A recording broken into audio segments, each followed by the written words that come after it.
There is this very interesting quote made by a 17th century English philosopher John Locke, who said, "A newborn's mind is like a tabula rasa, a blank slate." But our ancient wisdom talks about karmic imprint that a human is born with.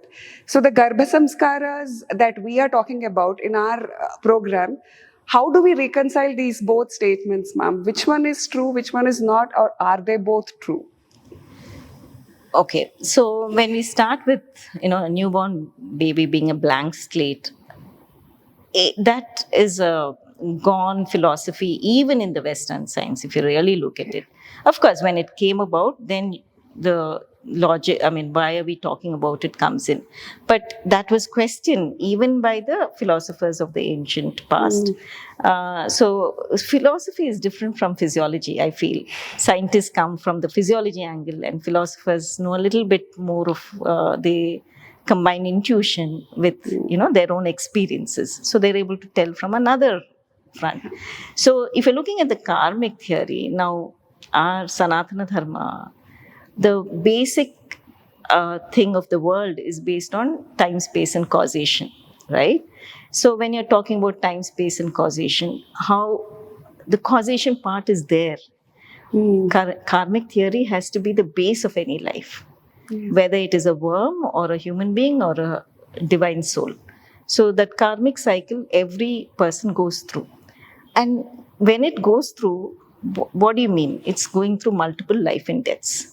So obviously that karma, in the form of what we describe, is in the form of a subtle body, goes along, from one birth to the other with its karmic cycle and impressions. So it goes on to say, in the pregnancy itself, the baby in the womb is a very conscious being with a subtle mind of its past. Right? And that's why Garbha Sanskar makes a lot of sense, where those impressions, of course, they come with certain impressions. And Garbha Sanskar, it's especially methods to say, how can we further improve that karmic cycle? So some of these things which are kept in as to what the mother should see, what the mother should hear, which causes impressions on the already existing subtle mind.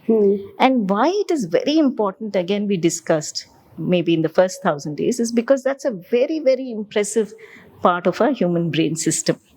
Whether it's emotional, subtle body kind of a thing. So that is when these practices impact again for a life. So they do come with their karma. It's impossible. If you look at it, we also discuss, William Freyer is another German person. He said, baby in the womb is like it's like a sleepless, it's in complete sleep. Cannot hear, cannot see, because there's only fluid there. There is no air in it.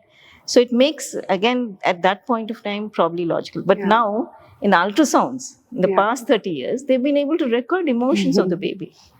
So now they have to also redefine what they think, which is nice about science, because they look at evidence and then they redefine their own understanding.